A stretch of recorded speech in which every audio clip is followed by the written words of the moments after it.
მოგესალმებით. ეთერშია BMG Auto Show ნიკა შელიასთან და გიორგი დანელიასთან ერთად. დღეს გადაცემაში ნახავთ.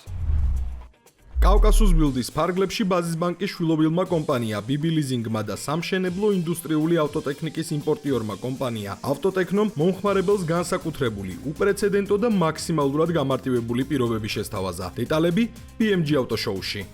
კომპანია BB Leasing 2018 წლიდან აქტიურად ოპერირებს ბაზარზე. ჩვენ ვაფინანსებთ როგორც მძიმე ტექნიკას და ძირითად საშუალებებს ადგილობრივი ბიზნესებისთვის, ასევე მსუბუქ ავტომობილებს ფიზიკური პირებისთვის. ყველა ავტომოყვარულის ბავშვობის ოცნების ავტომობილი. ერთადერთი საქართველოში EK9 Type-R. ემოციები, რომლებსაც სიტყვებით ვერ გამოხატავ. ლაპარაკი არ გინდა რა, უბრალოდ გზას უყურებ და უბრალოდ აი ერთობი. სიამოვნება წღებულო.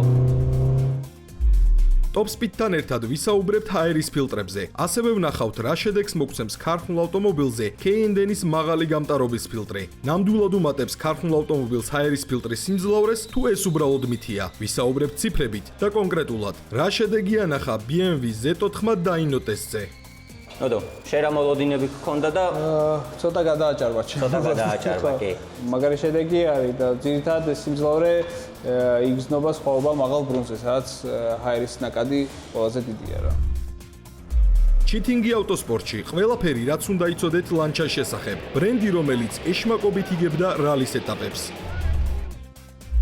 სტუმრად გვეყოლება თენგო გოგილაშვილი, ვისაუბრებთ ფინანსებზე, რამდენი უნდა ჩავდოთ და რამდენის მიღება შეგვიძლია ავტოსპორტიდან, როგორც საქართველოში, ასევე მსოფლიოს მასშტაბით. პროფესიონალ ავტოსპორტსაც ქვია, იქ უკვე აქაც ჩვენთანაც ძალიან ზურიჯდება რა, დრიფტი იქნება, აღმართი დაძლევა იქნება, წყვილთარბოლა იქნება, რალი სპრინტი იქნება თუ წრიული რბოლა იქნება. თუ გინდა რომ იყო ესე ვთქვათ მოწოდების სიმაღლეზე, მოგებაზე პრეტენზია თუ გაქვს ძლიერებთან მაშინ იცოდე რომ იძლიერი ბევრს ხარჯავს და იმისთვის ზადნა იყო რომ შენც ბევრი უნდა დახარჯო თუ გინდა რომ გაყვეწინა ამ შემთხვევაში ცოტა გაგიჭირდება რა. დანო მოდი ვისაუბროთ BMW-ის M2-ზე. ახალი. ამოუშვეს ძალიან უჩვეულო. ძალიან მეწყინა. კი, 4 ცილინდრიანი. აი რატო გადაწყვიტეს ვერ ხვდები? აი, თავიდან პირველი M3 იყო 4 ცილინდრიანი. კი. E30-ზე მაქვს საუბარი. მერე უკვე წამოვიდა 36-46, რომელიც იყო 6 ცილინდრიანი. მერე იყო 8 ცილინდრიანი, ოღონდ ეს იყო M5-დან. ტურბინიანიც ხო გამოვიდა, ანუ რამდენი ეტაპი ყო. ყველაფერი, ყველანაირი ძრავი ქონდათ, ანუ ერთადერთი რაც M სერიაში, ანუ მესამე სერიაში არ ყოფილა, არ იყო 10 ცილინდრიანი ძრავი. ბოლოს უკვე ტურბინიანზე გადავიდნენ და M4 და M3 უკვე ტურბინიანი იყო და ძალიან მაგარი ძრავები გამოვიდათ და ეხლა უკვე ისე 4 ცილინდრიანთან მივიდნენ რა. უკან ჩამოვარდნენ, მე თუ მკითხავ. ჩემი ძალიან დიდი უკან გადადგმული ნაბიჯი იყო ეგ გადაწყვეტილება.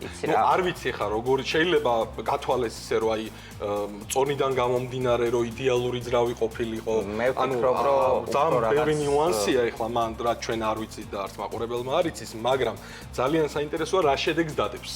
შედეგს უნდა დაველოდოთ და უნდა ვნახოთ როგორ ივლის და რა შედეგებს დადებს. ახლა ესე თქმა ახალ ავტომობილზე. კარგია, ცუდია, ცოტა რთულია. მე მახსოვს, როდესაც BMW ტურბირებულ ძრავებზე გადავიდა, ასე ვთქვათ, ძალიან ბევრი ენთუზიასტი და მოყვარული BMW-ს იძახდა, რომ არივარგებს, ცუდი იქნება, ატმოსფერული ძრავები მაგარია. ნუ კი, ეს ატმოსფერული ძრავების ხანა ნელ-ნელა უკვე გტოვებს და შეიძლება ითქვას, რომ ელექტროავტომობილები უკვე იმდენად მაგარ სპორტკარებს ქმნიან, რომ შეიძლება ფორმულა 1-იც მანე ფორმულა 1-ის გადავიდეს.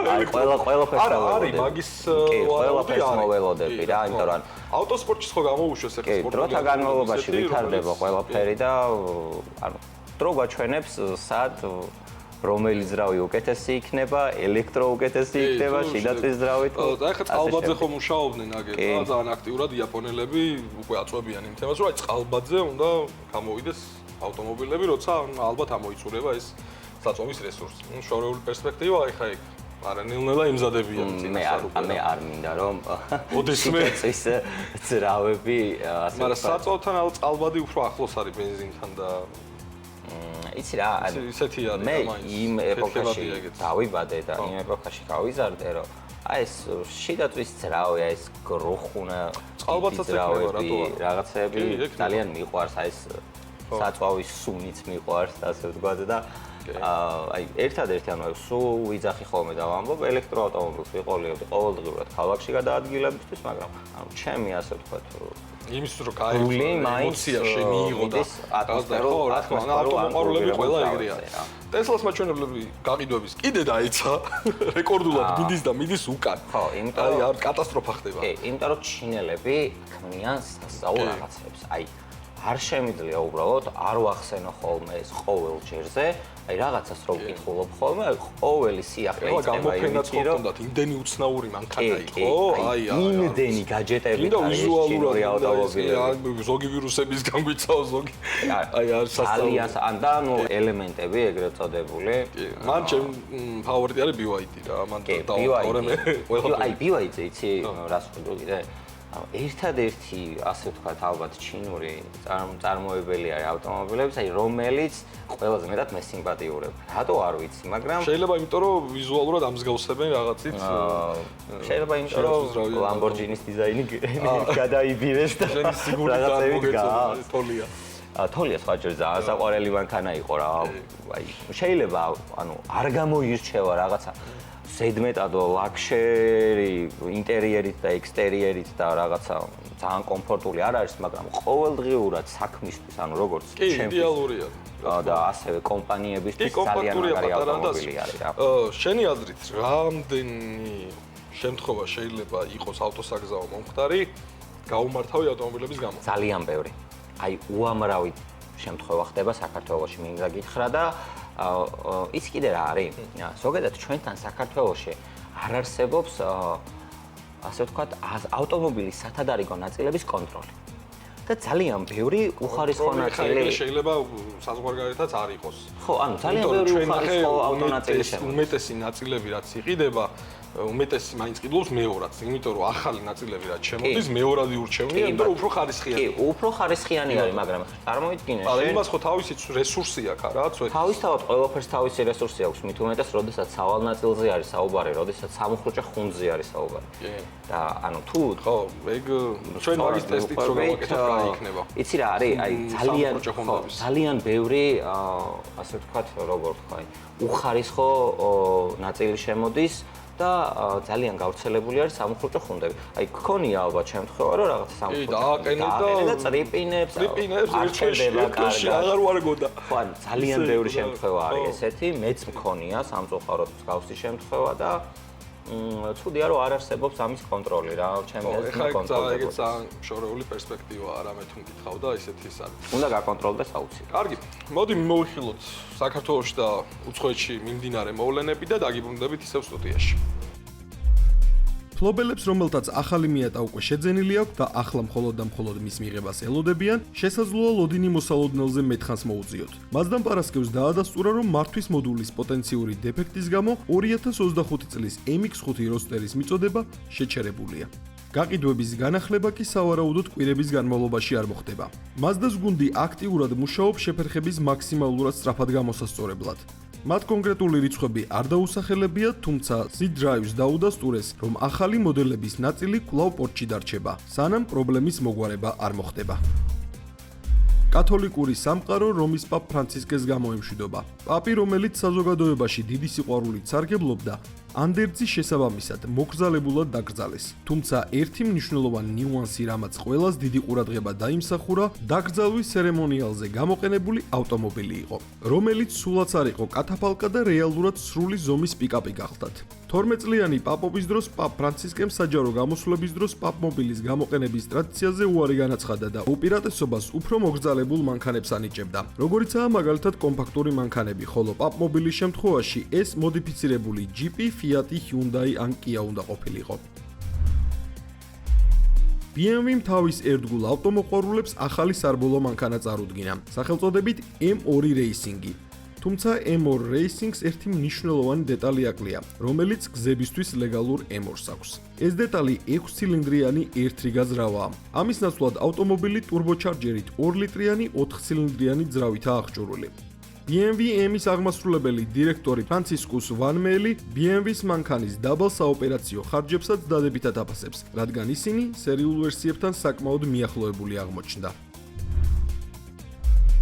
Subaru იაპონური ბაზრისთვის შემუშავებული ახალი Forester-ისთვის U ფორმის უსაფრთხოების ბალიში შექმნა. უსაფრთხოების ბალიშები, რომელიც ავტომწარმოებელმა Forester-ისთვის წარადგინა, მოდელის კაპოტის ზედა ნაწილზე გაიხსნება და გზებზე მოძრავი ველოსიპედისტების დასაცავადაა განკუთვნილი. მიუხედავად იმისა, რომ ფეხით მოსიარულეთა უსაფრთხოების ბალიშები უკვე წლებია არსებობს, Subaru-ს განცხადებით მის შეთავაზება სრულად ახალია და მსოფლიოში პირველია. მასზე მუშაობა კომპანიამ როგორც ფეხით მოსიარულეთა უსაფრთხოების ბალიშებზე ისე დაიწყო. Subaru-ს განმარტებით კვლევები მოწმობს, რომ შეჯახებისას ველოსიპედით მოსიარულეთა თავი განსხვავებულ მდგომარეობაში ეცემა, ვიდრე გამვლელების შემთხვევაში და შესაბამისად ეს სიტუაცია სხვა ტიპის უსაფრთხოების ბალიშებსაც საჭიროებს. ჩვენს გზებზე დაღუპულთა მაჩვენებელი კატასტროფულად მაღალია და ის საშუალო ევროპულ მონაცემებს 4-ჯერ აღემატება. ამის შესახებ საქართველოს ავტომობილების ინსპექტირების ცენტრების ასოციაციის პრეზიდენტმა დავით მესხიშვილმა განაცხადა. შესაბამის მონაცემთა არარსებობის გამო ჩვენთან კონკრეტულად იმის დადგენა თუ რამდენ პროცენტიანი წილი აქვს ტექნიკურად გაუმართავ ავტომობილებს საერთო ავტოსაგზაო შემთხვევებში ვერ ხერხდება, მაგრამ გვაქვს გაეროს ეკონომიკური კომისიის მონაცემები, რომლის თანახმადაც განვითარებად ქვეყნებში მომხდარი ავტოავარიების 25-30% ტექნიკურად გაუმართავ ავტომობილებზე მოდის. ეს პროცენტულობა საქართველოზე რომ გადმოვიტანოთ წლიურად დაახლოებით 150 დაღუპულ ადამიანს ვიღებთ. რომ არა ტექინსპექტირება ავტოსაგზაო შემთხვევები და მათით გამოწვეული მსხვერპლი უფრო იქნებოდა და როგორც ხედავთ ეს მხოლოდ სიტყვები არაა. აღნიშნა საქართველოს ავტომობილების ინსპექტირების ცენტრების ასოციაციის პრეზიდენტმა. შეგახსენებთ, საქართველოში პერიოდული ტექნიკური ინსპექტირება სავალდებულო 2018 წლის 1 იანვრიდან გახდა. კავკასიის ბილდის ფარგლებში კიდევ ერთი გამოფენა ვიხილეთ ექსპო ჯორჯიაში, მე-11 პავილიონში, სადაც ავტოტექნომ და BB ლიზინგმა შემოგთავაზა ძალიან საინტერესო პირობები ძიმე ტექნიკაზე, ასე ვთქვათ რა. ძალიან საინტერესოა და ძალიან მომეწონა ეს ჰოოს სატვირთოები. საკმაოდ გავრცელებული ბრენდი არის. და ძალიან უნდა გადავიღო. რაც განსხვავებული და ესეთი კარგი ქონდა, რომ პულზე თლიანი კაბინა შეგიძლია გადაწიო, გადმოწიო და ამატეს უამრავი კამერები, კიდე რაღაცა მულტიმედია აქვს, მულტისაჭია აქვს, აი იმდენი ის აქვს ფიჩერი და მთავარი, რაც არ უნდა გამომრჩეს, არის ის, რომ დამატებითი ფილტრი უყენია ავზში, რომ ცუდი საწვავი რო ჩაასხა, იმას მაქსიმალურად ფილტრავს და ანუ გათვლილი არის საქართველოსზე ყველაფერი, ანუ რაზე იფიქრეს. აი სამწუხაროდ საქართველოში ცოტა ცუდი ხარისხის დიზელი გვხდება ხოლმე, მაგრამ რაღაც კომპანიებმა არ დავასახელებ, ცოტა გამოასწორეს ეს. კი, გელაშვილი არ გახსოვს რაც იცავ და ამერიკასთან შედარებითო ბევრად უფრო კარგი საწვავი არისო საქართველოშიო. ამიტომაა რომ ამერიკული გელაშვილი არის ტუნერი გიორგი გელაშვილი, ვინც არიცით და ერთ-ერთ ინტერვიუში წინა სეზონიდან თქვა მსგავსი რა. კარგი, მოდი ვნახოთ სიუჟეტი და დაგიბრუნდებით ისევ პირდაპირ ეთერში. მშენებლობისა და ინტერიერის რიგით 30-ე საერთაშორისო გამოფენა ექსპო ჯორჯიაში გაიმართა. აღმოსავლეთ ევროპისა და კავკასიის რეგიონისთვის უკვე კარგად ნაცნობი კავკასუს ბილდი 25-27 აპრილს ჩატარდა.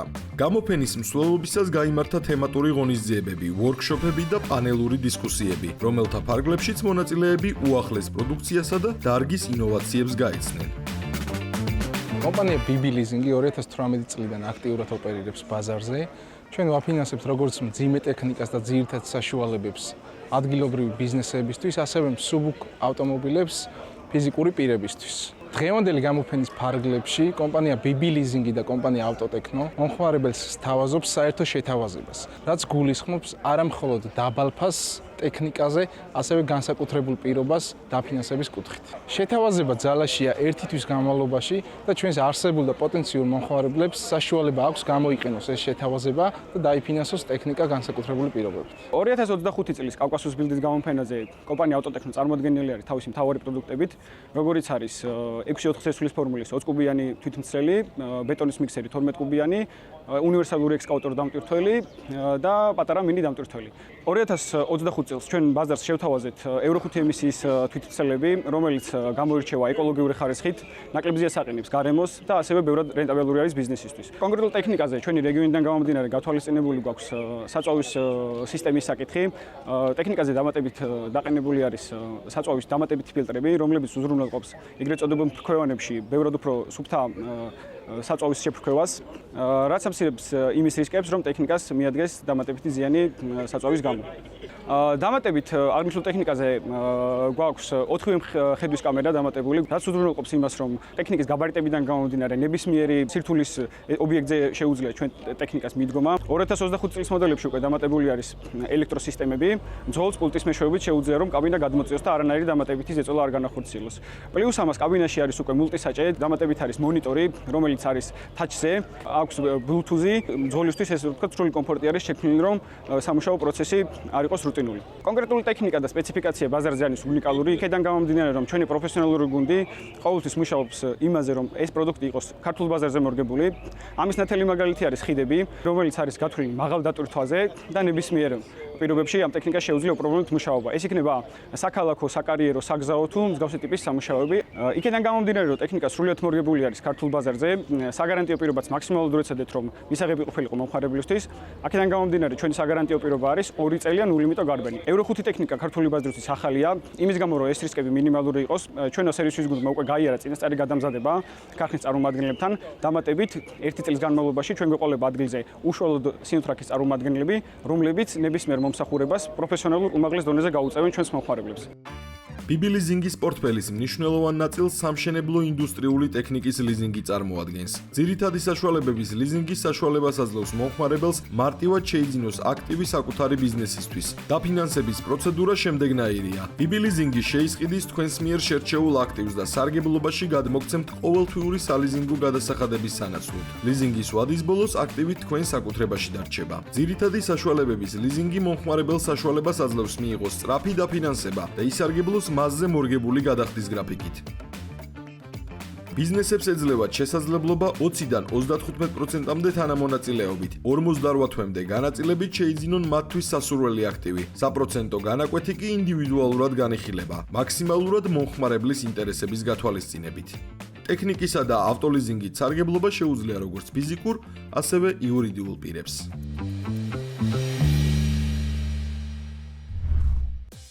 დანო, როგორც ვიცი, გადაიღე ჩვენი ბავშვობის ოცნების ავტომობილი. კი, მოკლედ. ჯერ მითხარი, მოდი რა ემოციები დაგიტოვა, რომ ვატარე ნამდვილი EK9 Type-R. აი, როგორი რაღაცა, იცი, ანუ ზოგადად Civic-ზე და Honda-ზე ვერ იყო, აი რაღაც ძალიან განსაკუთრებულად კომფორტულია. ძალიან განსაკუთრებულად რაღაც ლაქშერი კარია რაღაცა. ემოცია დამიტოვა იმის, რომ ეხლა დღეს 21 საუკუნეში 200 ცხენის ზალა და რაღაც ბევრი აღარ არის სამწუხაროდ, მაგრამ აი წარმოიდგინე, იმდენად ემოციური ავტომობილია, იმდენად კარგი სამართავი არის, მიუხედავად იმისა, რომ 90-იანებში არის ეს ავტომობილი შექმნილი და გამოშვებული, რომ აი ძალიან ისეთი დადებითი ემოციები მოაქვს და ძალიან მძაფრი შეგრძნებები მოაქვს, იმიტომ რომ ძალიან მაგრად უხვევს, საკმაოდ მყისიერად ჩქარდება და ასე ვთქვათ, ორივეს გვყავდა Honda Civic-ი და შეიძლება ითქვას, რომ ჩვენი გადაცემის ახლოს ვერ მივა Type-R-თან, მაგრამ აი ძალიან სასიამოვნო ავტომობილი. და ერთადერთი არის საქართველოში. ერთადერთი არის საქართველოში, რომელიც ასე ვთქვათ, შემოინახა თავის მამაპატრონემ. იდეალურად ყავს შემონახული. ჩაუტარა სრული რესტავრაცია და ასე შაბათ-კვირას გამოყავს ხოლმე და ასე ვთქვათ, ერთობა და ღებულობს სიამოვნებას. მიხარია, რომ საქართველოში არსებობენ ავტოენთუზიასტები და ძალიან ბევრი ესეთი ძველი ავტომობილი დღესდღეობით, ასე ვთქვათ, ისევ გზაზე არის და რესტავრაციას უტარებენ, განახლებას უკეთებენ და სიამოვნებს მოკლედ ამ ხალხს ძველი ავტომობილები. ანუ ყოველდღიურად ჩემი ფავორიტი, ანუ ამის მერე Civic-ი არის ალბათ ახალი რაც გამოვიდა ის რა. ძალიან დიდი ჩავარდნა ჰქონდა. ახალი Civic-ები როგორ გითხრა, ზოგადად გაიზარდა, კი, რა თქმა უნდა, აღარ არის hatchback-ის ის არა აქვს რა. მომწონს ასე ვთქვათ რა. აი, მოდი ვნახოთ გიორგის მიერ მომზადებული სიუჟეტი EK9 Type-R-ზე და დაგიბრუნდებით ისევ სტუდიაში.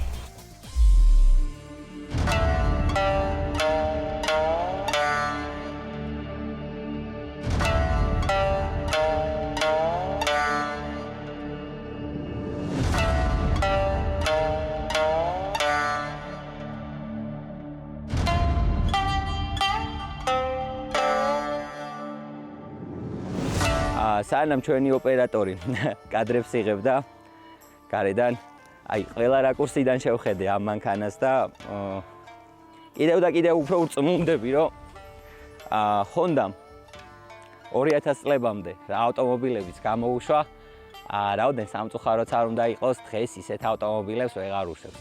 ყველა ავტომობილი, რაც Honda-მ გამოუშვა და რაც ავტომოყვარულებს ესე ძალიან გვიყვარს, არის 2000 წლებამდე გამოშვებული.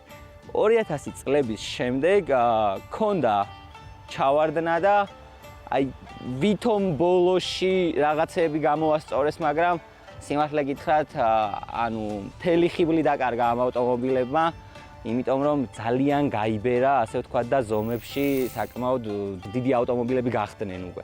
რაც მე არ მომწონს და ვფიქრობ, რომ ისევ ესეთი პატარა და საყვარელი ავტომობილები, როგორც 2000 წლებამდე გამოდიოდნენ, უფრო უხდებოდა Honda-ს.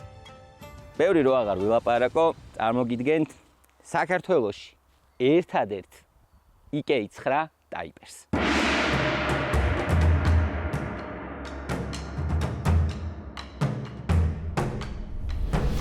იყო რაღაც მომენტები, როდესაც შემეძლო რომ ტაიპარი მეყიდა, მაგრამ არ ვიყიდე, იმიტომ რომ მეგონა რომ ყოველთვის შევძლებდი სამომავლოდ ტაიპარის ყიდვას, მაგრამ ეხლა რა მოხდა?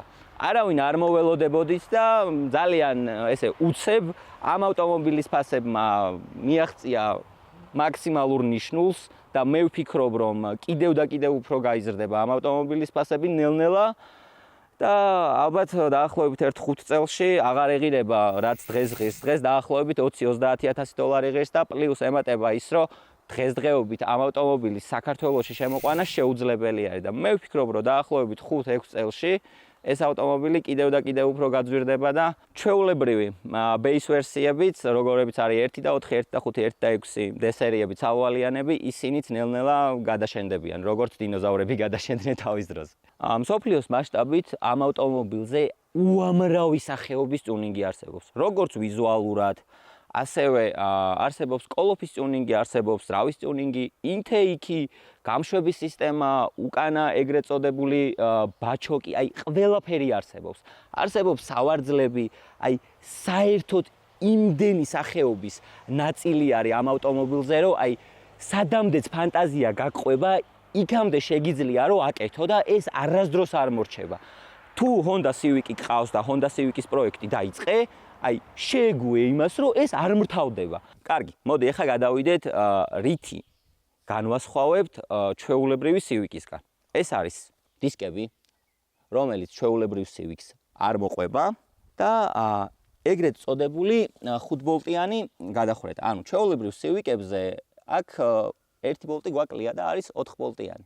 ასევე აქვს წითელი ხალიჩა, რომელიც ჩვეულებრივ base მოდელებში არ გვხვდება და აი ეს ასე ვთქვათ ხელის დასადები თარო, რომელიც ასევე წითელ ნაჭერში არის შეკერილი. შიგნით რო გითხრათ, რომ აი რაღაცა განსაკუთრებული მასალებისგან არის ეს ავტომობილი შექმნილი და რაღაცა ისეთ განსაკუთრებულს ნახავთ, რაც ასე ვთქვათ ფუფუნების შეგრძნებას გამოიწვევს თქვენში, არა. იაპონელებმა შექმნეს ავტომობილი, რომელიც არის სერვისში იაფი, ყველასთვის იყო ხელმისაწვდომი და ასევე ქონდა სარბოლო ბოლიდის ხასიათი. და ამ ავტომობილმა ყველაზე მეტად მე მგონი ქართულ ავტოსპორტს უშველა. იმიტომ რომ თავის დროზე, როდესაც საქართველოში ავტოსპორტი ნელ-ნელა რაღაც პატარ-პატარა ნაბიჯებს დგამდა, Honda Civic-ი ყველაზე გავრცელებული ავტომობილი იყო ქართულ ავტოსპორტში. ეხლა კი მოდი ყველაზე საინტერესოზე გადავიდეთ და ორი სიტყვით ტექნიკურ მახასიათებლებს შევეხოთ. თელს მსოფლიოში ცნობილი ოროვალიანი ვიტეკი. მოკლედ, ეს არის ლეგენდარული ძრავი. და მან თავისი სათქმელი უკვე აი ყველგან თქვა. დრაგზეც, ტრეკზეც, წრიულურ ბოლებშიც, წყვილთარ ბოლებშიც, აი მთელი მსოფლიოს მასშტაბით ეს ძრავი არის ცნობილი და ყველა პატივსცემს ამ ძრავს და მინდა აღვნიშნო ისიც, რომ ყველას ეშინია ამ ძრავის. ეს ის ძრავია ზუსტად რომლისგან არ იცი რას უნდა მოელოდო. 90-იანებში შექმნეს ეს ძრავი და აი არ ფუჭდება. ანუ ვერ გააფუჭებ. ალბათ ერთადერთი რითი შეგიძლია გააფუჭო არის რომ აი 400,000 კილომეტრს რო გაივლის და ზეთის ჭამას რო იწყებს, უბრალოდ ზეთის ჩასხმა დაგავიწყდეს და აი ზეთის უკმარისობის გამო შეიძლება დასტუკდეს. სხვა შემთხვევაში აი ეს ძრავი იტანს ყველანაირ უდიერ მოპყრობას. მოკლედ, შევთანხმდეთ იმაზე, რომ ეს ძრავი არის ხელოვნების ნიმუში, რომელიც უნდა 90-იანებში შექმნა.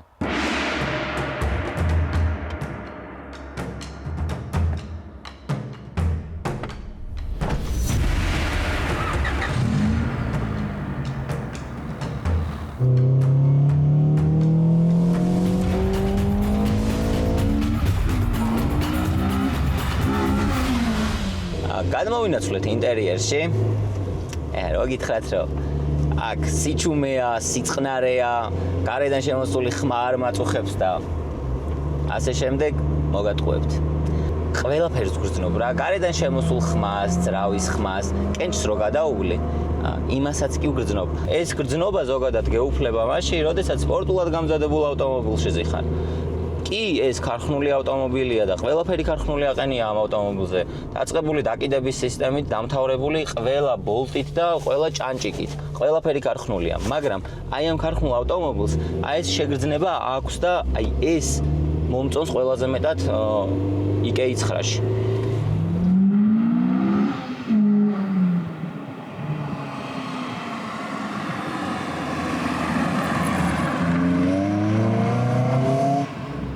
არ მინდა რომ რაღაცნაირად დავაკნინო Honda, მაგრამ იაფასიანი მატერიალებისგან არის დამზადებული თითქმის ყველა Honda, მაგრამ აი ეს მოდელი გაცილებით უკეთესი არის და გაცილებით ხარისხიანი არის ვიდრე ახალი მოდელები.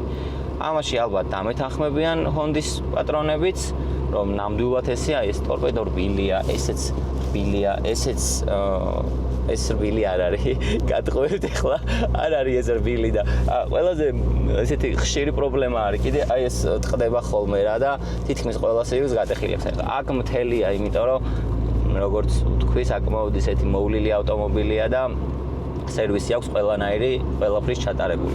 მე ისევ ჩემს 90-იან 2000-იანში დავრჩები და ისევ გავაგრძელებ ძველი ატმოსფერული Honda-ებით ტკბობას.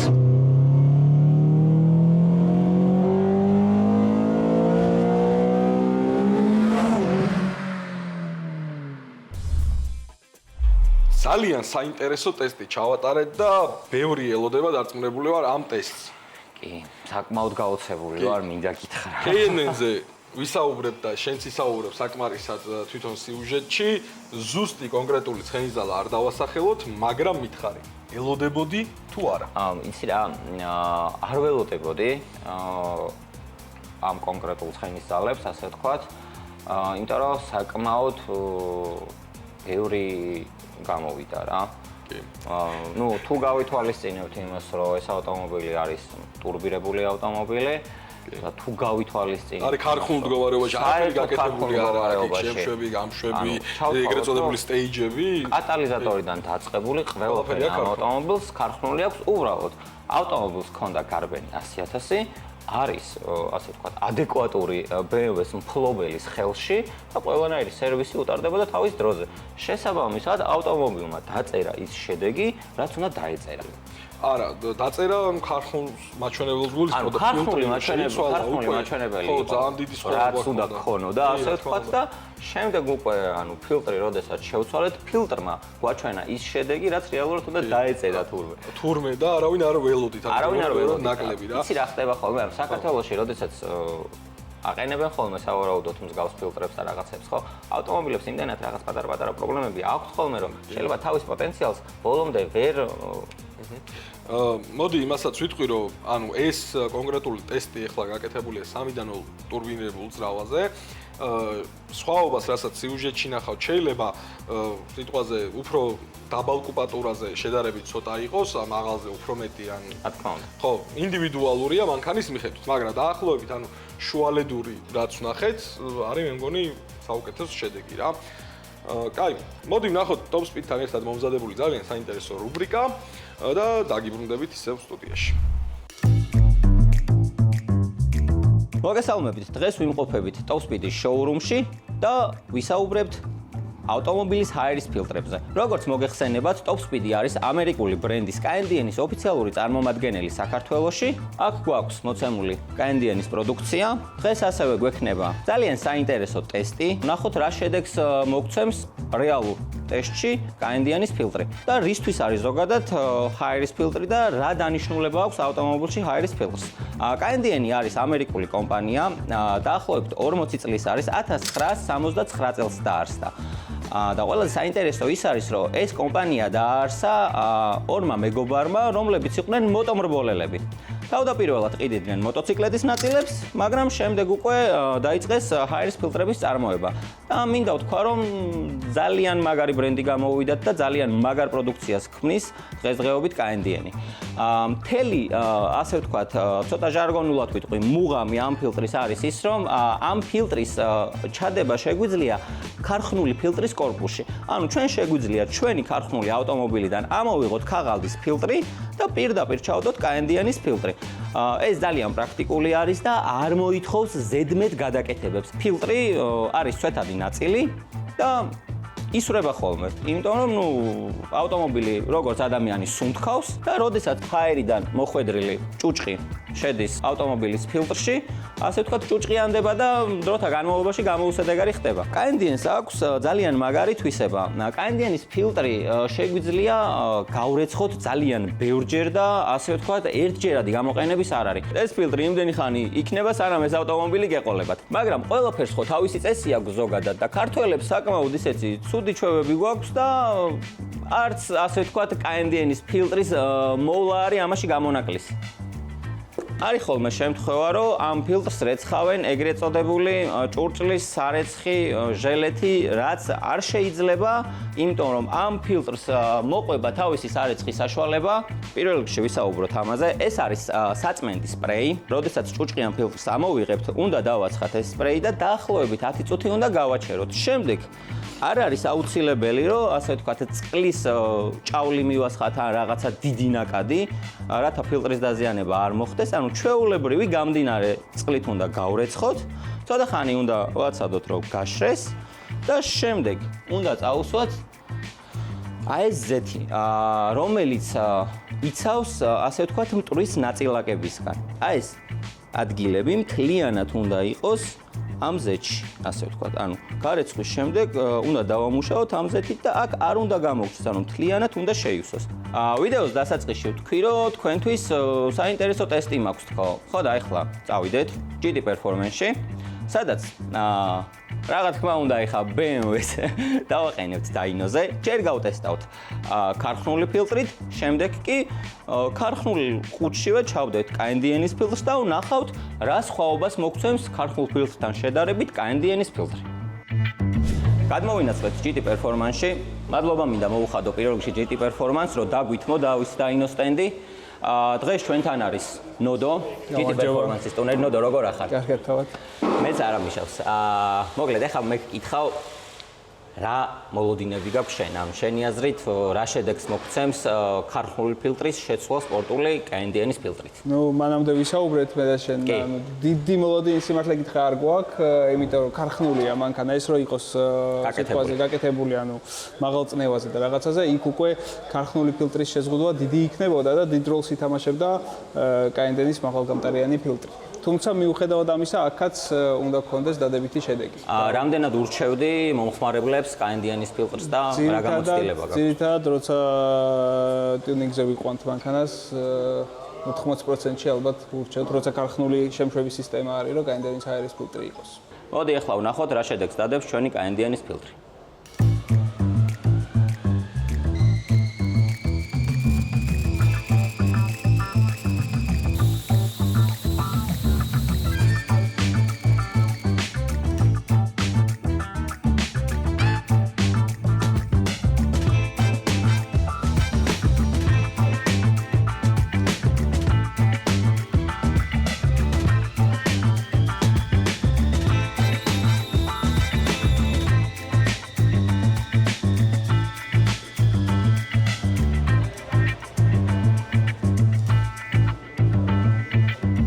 მოკლედ ჩვენმა ტესტმა წარმატებით ჩაიარა.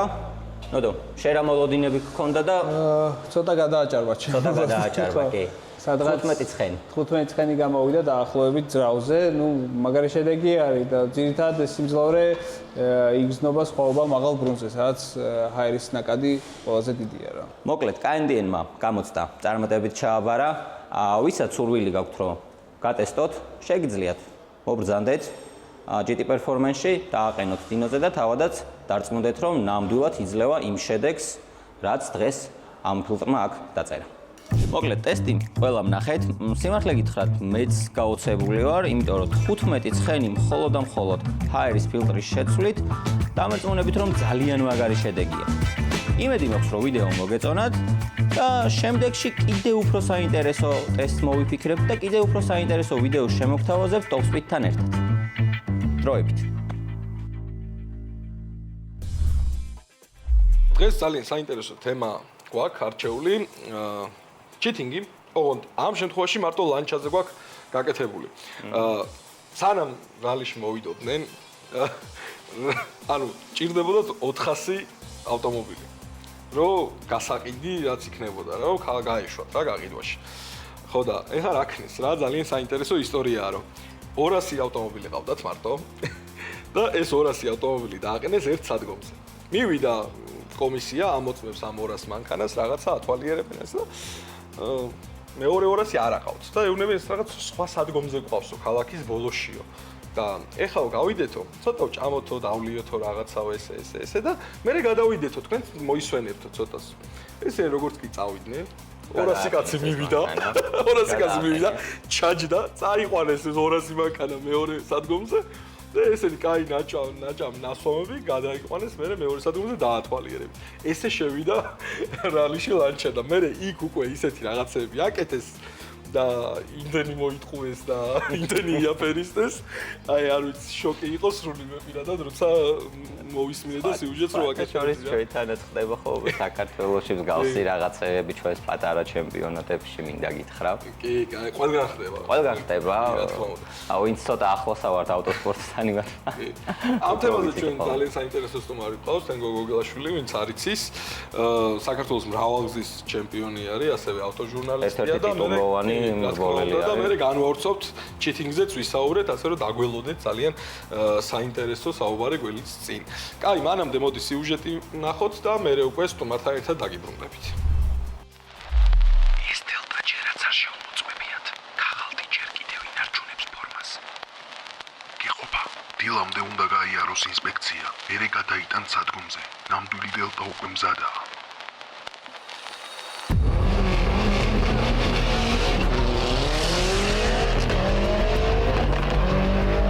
დღეს მოგიყვებით ისტორიას ბრენდის შესახებ, რომელმაც რალიში საკუთარი თამაშის წესები შემოიტანა.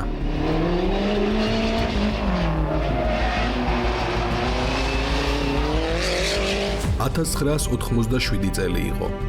ტურიანი გზები, მაღალი სიჩქარე და სიცოცხლის ფასი მხოლოდ წამის მეათედები. მსოფლიოს რალის ჩემპიონატში ახალი ძალა შემოიჭრა. ლანჩა დელტა ინტეგრალე. ეს მანქანა მალე იქცა სიმბოლოდ იმისა, რაც შეიძლება იყოს საავტომობილო ინჟინერია, როდესაც მისი ერთადერთი მიზანი მხოლოდ გამარჯვებაა. დელტა მხოლოდ სიმძლავრე არ იყო, ის იყო სტრატეგია და სტრატეგია ხანდახან ზღვარს გადადის. 1980-იანი წლების ბოლოს და 90-იანის დასაწყისში ლანჩა დომინირებდა VRC-ში. საუკეთესო კონსტრუქტორი ჯილდო კი ზედიზედ 6-ჯერ მოიპოვეს, რაც დღემდე რეკორდია. ლეგენდის მიხედვით და არა მხოლოდ ლეგენდის, ლანჩა გარკვეული წესების გარშემო თამაშობდა. სერვისის მანქანები, რომლებიც უნდა ყოფილიყო ჩვეულებრივი ლანჩები, რეალურად ზოგჯერ ფეიქ მანქანები იყვნენ. სპეციფიკაციით და ნაწილებით ბევრად წინ, ვიდრე რეგლამენტი დაშვებული. ერთ-ერთი ყველაზე ცნობილი ფაქტი საფარი რალიზე მოხდა, სადაც სერვის მანქანებს შორის ისეთი მოდიფიკაციები აღმოჩნდა, რაც წესით მხოლოდ მექანიკოსების ბაზაზე უნდა განხორციელებულიყო. ტურბო სპეციალური ჭარბწნევის სისტემები, რომელიც შეტანილი იყო სერვის პარკში წესების დარღვევით. დამალული ტექნიკური ნაწილები, რომლებსაც FIA ვერ პოულობდა. ამბობდნენ, რომ გუნდი ღამიცული და მანქანის ნაწილებს ისე რომ დილას ისევ წესრიგში იყო ყველაფერი. ჩვენ ვიცოდით რომ რაღაც ხდებოდა, მაგრამ ამ გუნდის პროფესიონალიზმი იმდენად მაღალი იყო, ფაქტის დამტკიცება წარმოუდგენელი ხდებოდა. ეს არ იყო მხოლოდ რბოლა. ეს იყო ჭადრაკი 180 კმ/სთ სიჩქარით და ლანჩა ის შავი ცხენი იყო, რომელიც თამაშის წესებს თავისებურად კითხულობდა.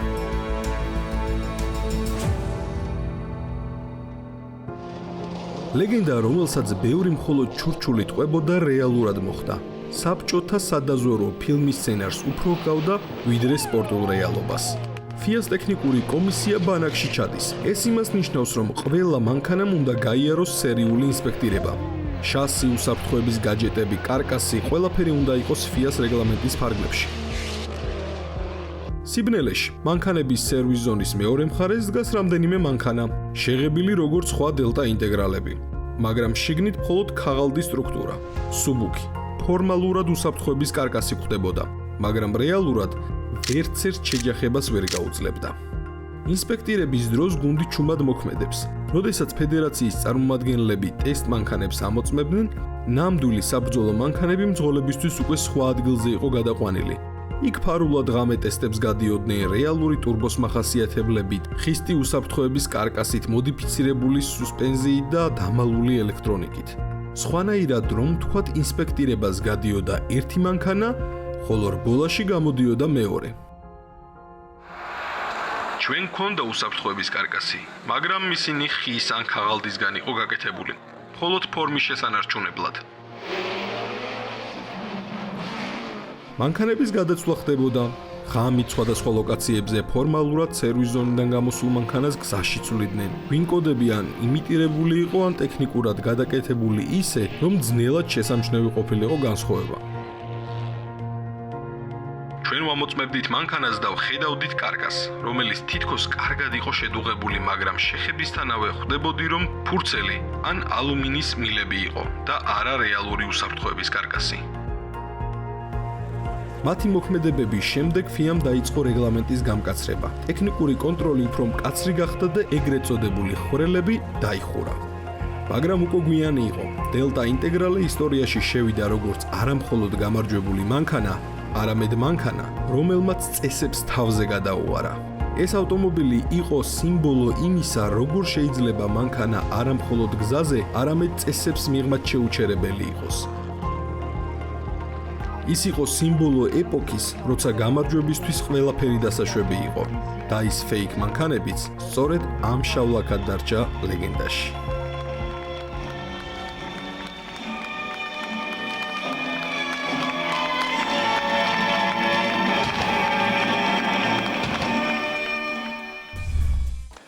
დღეს გადაცემაში ჩვენთან სტუმრად არის საქართველოს მრავალგზის ჩემპიონი ავტოსპორტში, ბატონი თენგო გოგილაშვილი. გამარჯობა თენგო.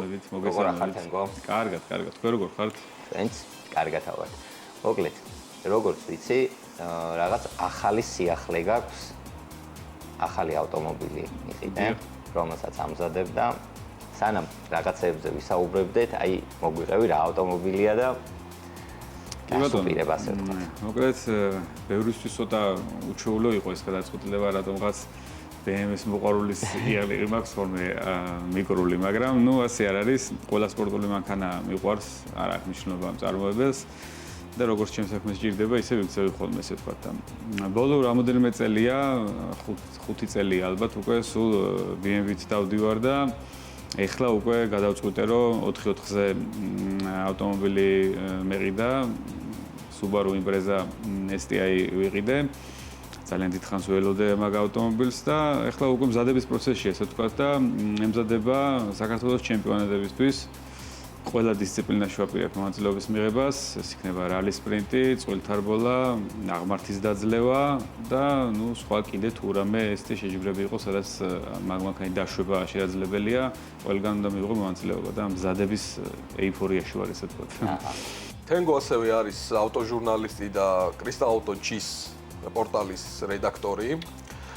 და ძალიან საინტერესო თემით შემოგვიერთდა, ეს არის ჩიტინგი მსოფლიო ავტოსპორტში. ნუ სანამ მაგ თემაზე გადავალთ, მოდი ვისაუბროთ, საქართველოში რა ხდება?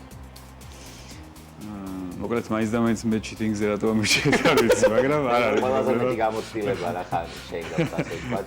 უხსოვარი დროიდან მახსოვ ხარ, რომ საქართველოში თუ რამე შეჯიბრი ტარდებოდა, ყოველთვის ხედავდი ხოლმე. კი ბატონო. ამიტომ კი, ნუ ესე ვთქვათ, ჩიტინგი არაკეთილ სინდისიერი საქციელი ავტოსპორტში, ყველა სპორტში არსებობდა ყოველთვის და ავტოსპორტი არც გამონაკლისი არ ყოფილა და პირიქით უფრო ხშირია იყო და დღესაც საკმაოდ ხშირად ხვდებით ჩიტინგს. რაც შეეხება ქართულ ავტოსპორტს, არის აქაც წარსულში ასეთი შემთხვევები, სადაც ჩიტინგს ჰქონდა ადგილი. ზოგი რაღაც აღმოიფრვა, ზოგი რაღაც გატარდა და ისტორიაში ჩაბარდა და არქივში შემოვიდო. მაგრამ ნუ ყოველთვის ხდება რა და ეს ჩვენი გამოგონილი არ არის, ეს ისევ სოფლიო გამოცდილებიდან, სოფლიო ავტოსპორტიდან მოდის. ყოველთვის ყველა მწარმოებელი და ყველა საარბოლო გუნდი იმას ცდილობს, რომ რაღაცით თავის კონკურენტს, ასე ვთქვათ, აჯობოს რა და როდესაც ის თქვა თავზევით ზალა აღარ რჩება, აი მე უკვე ჩიტინგს მიმართავენ ხოლმე რა და ნუ ვინც არაკეთილ სინდისიერია რა თქმა უნდა. არიან ისეთი ის თქვა საარბოლო გუნდები, რომელსაც თავის ისტორიაში არასდროს არ აქვს გავსი რამ გაკეთებული და ეს თქვა პატიოსნად ემსახურებიან ამ საქმეს, მაგრამ ჩიტინგი ბევრი ყოფილა. წვრილ ჩიტინგზე რო არ ვლაპარაკოთ, ცოტა ის გახმაურებული და ყველაზე ცნობილ ჩიტინგებს მოვიყვან მაგალითად.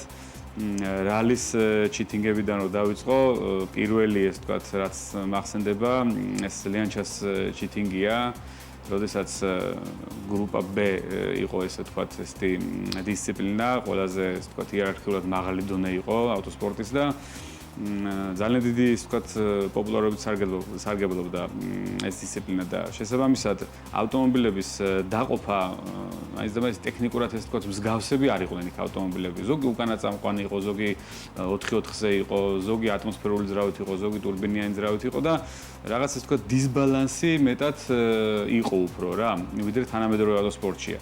შესაბამისად, იმ 80-იან წლების დასაწყისში ლიანჩა მონტე-კარლოთი იღებდა მონაწილეობას, რომელიც უკანა შუაძრავიანი და უკანა წამყვანი იყო და როდესაც აუდიმ თავის ლეგენდარული კვადრო შემოაგდო ეს თქვათ ბრძოლის მოედანზე, ნუ ყველას გაუჭირდა მასთან ბრძოლა, იმიტომ რომ მოგეხსენებათ რალი არის ისეთ საფარზე რბოლა, სადაც მოჭდება ძალიან პატარა რა, ეს თქვათ ტალახი, გრუნტი, წვიმა, უბრალოდ ყოველდღიური მოხმარების გზებია და იქ არ არის ისეთი მოჭდება. ამიტომ 4-ვე ამძრავ ავტომობილს ძალიან დიდი უპირატესობა აქვს. მით უმეტეს რალი არ არის 20 წუთიანი რბოლა, ეს არის 3 დღიანი, მაშინ 4 დღიანი რბოლებიც იყო ხოლმე და საბოლოო ჯამში ავტომობილებს უწევდათ 600 და 500 კილომეტრის დაფარვა და როდესაც 5 წამზე 5 ეს თქვათ ეტაპზე გიგებს 5 წამს ეს კვადრო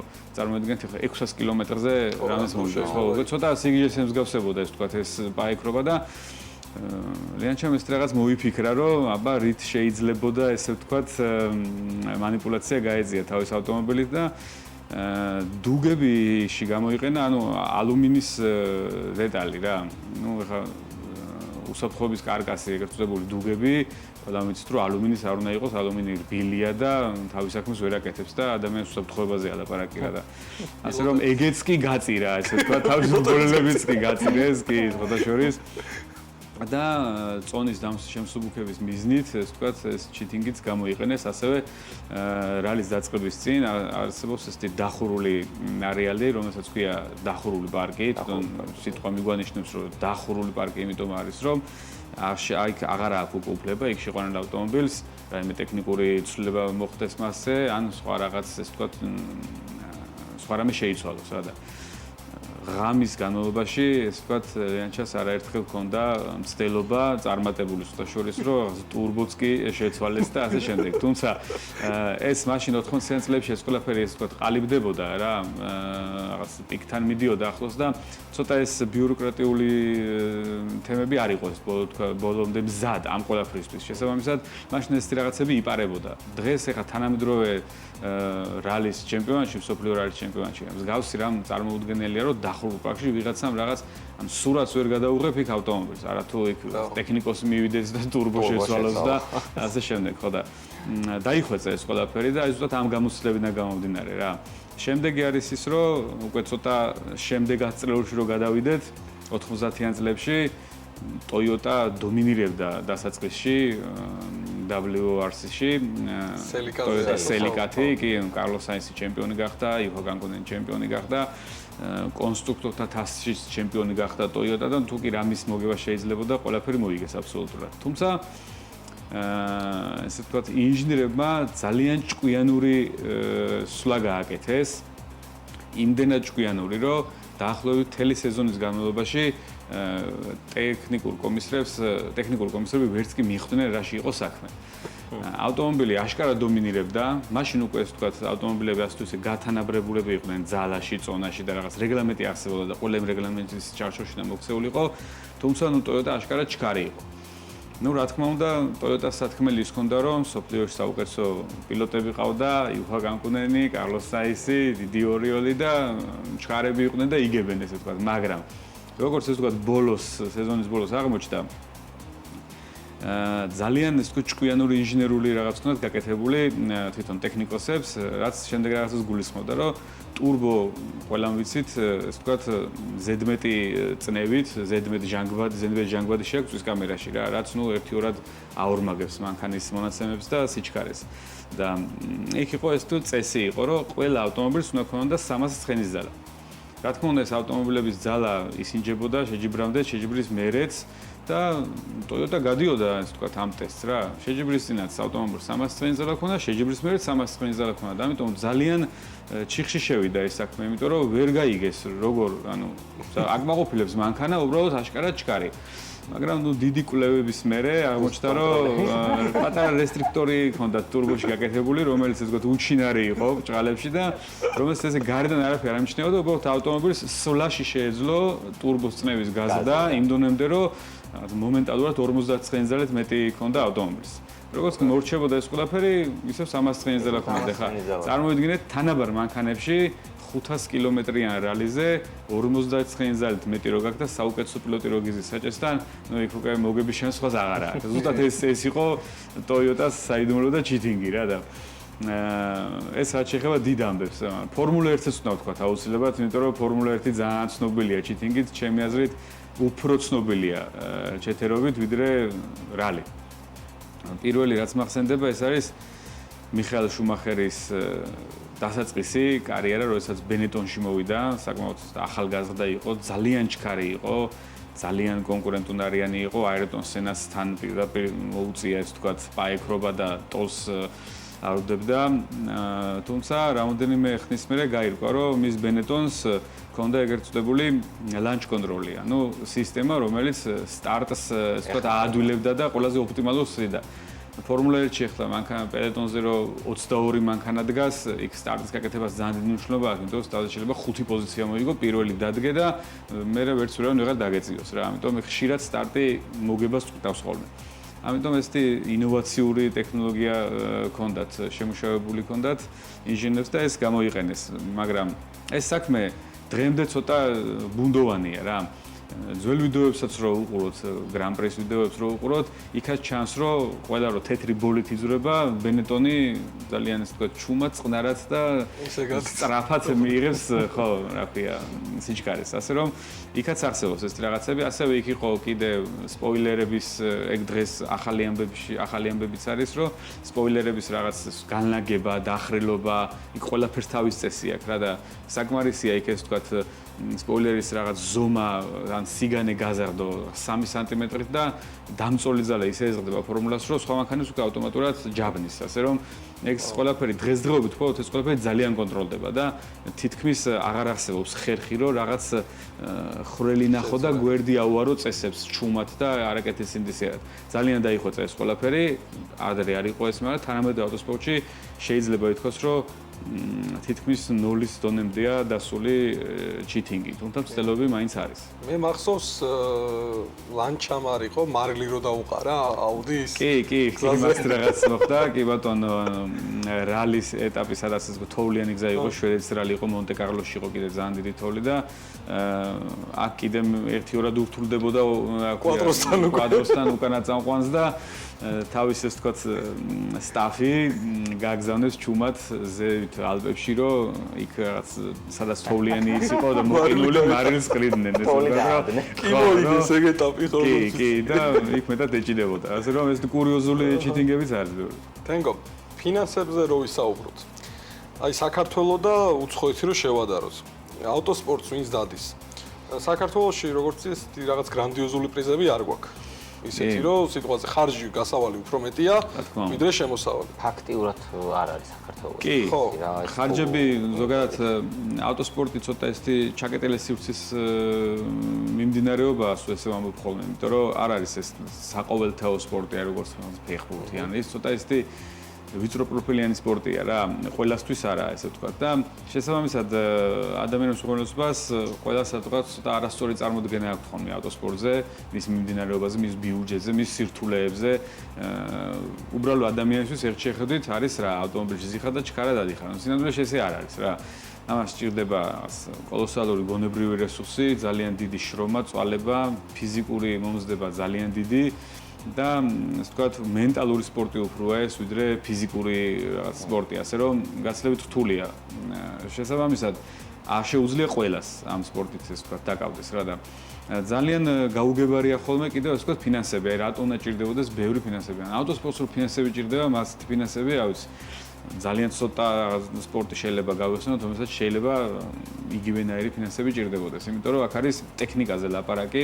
ეს ტექნიკა კიდე 21 საუკუნეში იმდენად დახვეწილია, იმდენად წინ არის წასული, რომ რაღაც ძალიან დიდ თანხებზეა ლაპარაკი რა. ეს არის ავტომობილის მომზადება, იმ ავტომობილით შემდეგ შეჯიბრზე მონაწილეობის მიღება, ხარჯი, იქ DNF-ი გექნება, შენი მომზადება, ანუ ვარჯიშის გარეშე ავტოსპორტი წარმოუდგენელია და ძალიან დიდ ხარჯებთანაა, ზოგადად ძალიან ზურიანი სპორტია რა.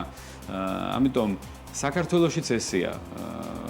ამას ვერ ავწდით და ვერც ავწდებოდით, იმიტომ რომ თუ გინდა რომ ჩვენ რაღაცა ცოტა განვითარდეთ და მსოფლიოს გავყვეთ და გავეკიდოთ, გაქცეულ მსოფლიოს და რაღაცნაირად დავეწიოთ, ჩვენს რაღაც ეს წესები უნდა გავითვალისწინოთ რა.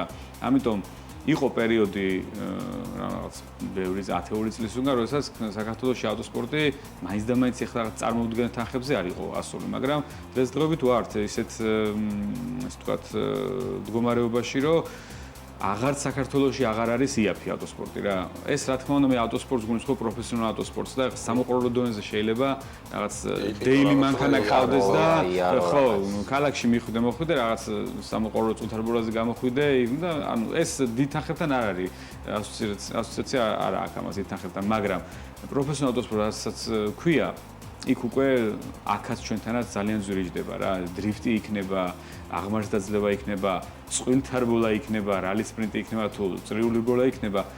თუ გინდა რომ იყო ესე ვთქვათ მოწოდების სიმაღლეზე, მოგებაზე პრეტენზია თუ გაქვს ძლიერებთან, მაშინ იცოდე რომ იძლიერი ბევრს ხარჯავს და იმისთვის ზადნა იყო რომ შენც ბევრი უნდა დახარჯო თუ გინდა რომ გაყვეწინა ამ შემთხვევაში თუ გაგიჭირდება რა.